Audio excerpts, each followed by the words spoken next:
kung mayaman na sana ako, sana hindi na ako magtatrabaho dito sa mga ganitong trabahuan.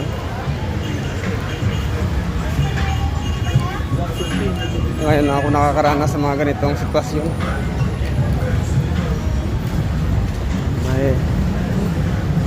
Mahirap makisama sa mga ganitong tao.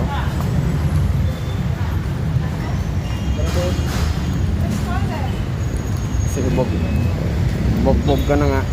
Pagod ka pa sa pag-drive. Papagalitan ka pa. Pagkatapos mo hakutin na. Minsan hindi mo sila matutuntun ka agad kasi wala naman sabi yung tindahan kung ano pangalan. Dito na nga pala ako sa garahe, sa parking.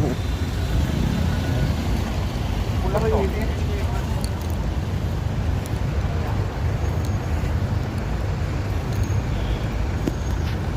Yes, nabang para dito. Ito rin nakapark.